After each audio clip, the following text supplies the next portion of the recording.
गरीब मायका। मोहिनी के 3 बेटे थे। पति खूब अच्छा कमाता और बड़े घर के ऐश सब था मोहिनी के जीवन में।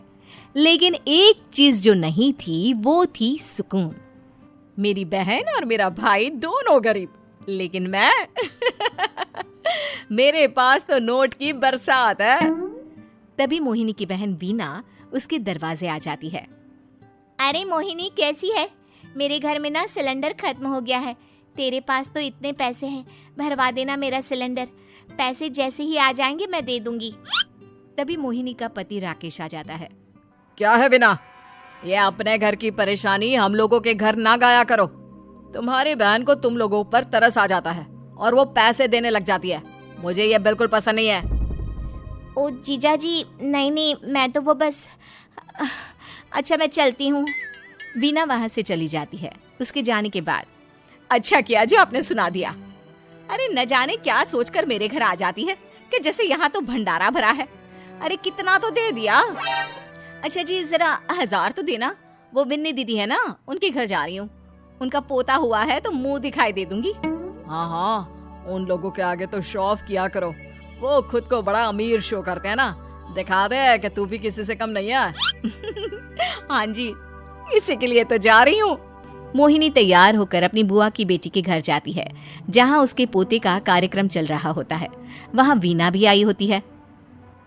अरे वीना, क्या जरूरत थी यहाँ आने की? तेरे घर पर गैस नहीं है तो वो भरा लेती। क्या करूं मोहिनी, बुआ को बुरा लग जाता नहीं जाती तो।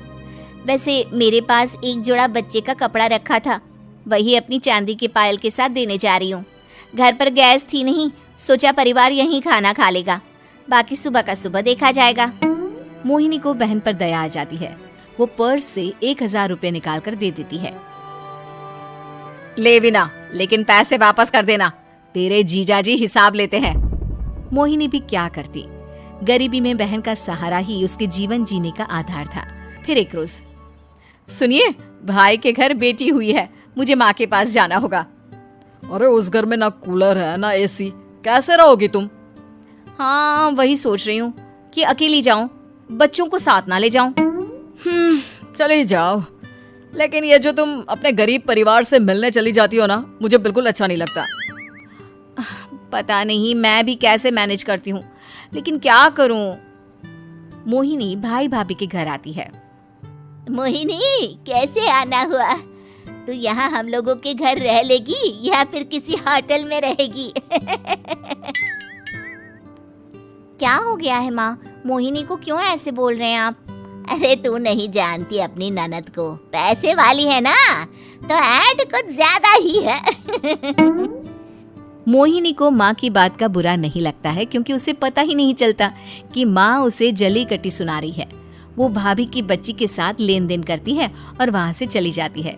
उसके जाने के बाद, माँ, क्यों आप मोहिनी को इतनी सारी बातें सुनाती हो? भाई का बेटा बोल पड़ता है। माँ, क्योंकि दादी जानती है कि बुआ के अंदर घमंड है।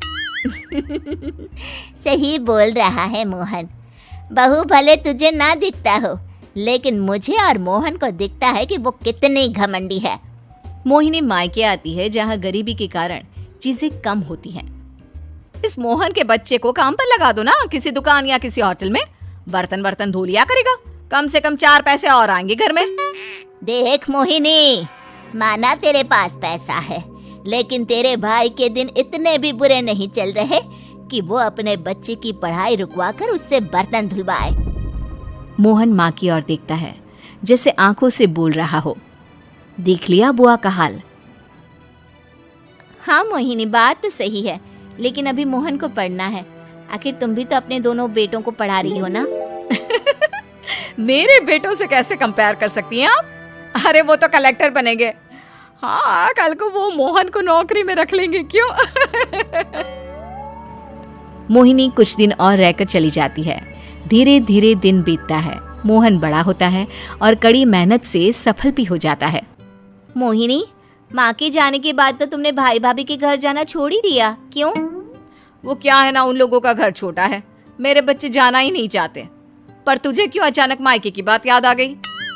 यार, मेरा तो मायका है, भाई भाभी है, मेरा तो आना जाना लगा ही रहता है।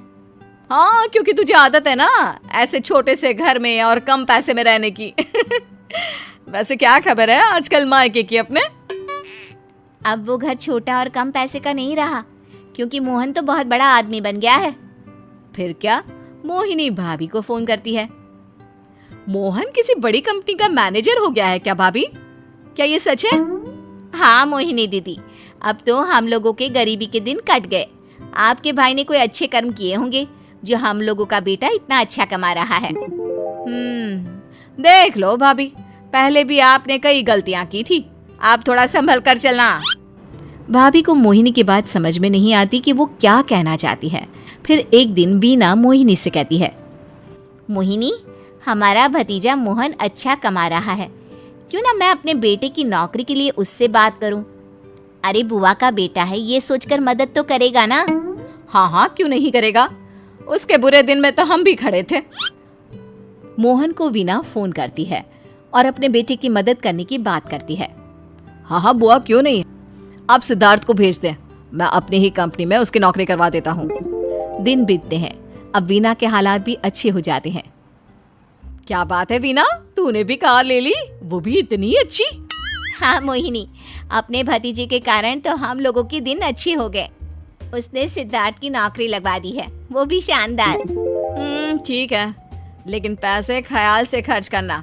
वो क्या है ना, पैसे आने आसान है लेकिन संभालने मुश्किल। मोहिनी घर पर अपने पति से बात करती है। देखो ना, सबके पास पैसे हैं, एक वक्त था जब मैं ही अमीर हुआ करती थी। लगता है कि ज्यादा दिन नहीं रह पाओगी, मेरी नौकरी को कुछ साल ही बचे हैं और तुम्हारे दोनों लड़के निकम्मे हैं। उन लोगों को बोलो ना कि नौकरी करे। तभी वहाँ मोहिनी के बेटे भी आ जाते हैं। अरे हमें क्या मोहन समझा है जो दिन रात गधे की तरह काम करते रहे। खैर, दिन फिरते हैं और मोहिनी के पति की नौकरी भी खत्म हो जाती है। मोहिनी क्या करे, थोड़े से पैसे में गुजारा नहीं हो रहा है। तो क्या करे, मेरी समझ में कुछ नहीं आ रहा। मोहन को बोलो ना कि वो इन दोनों के लिए नौकरी देखे, जैसे सिद्धार्थ के लिए नौकरी देखी है।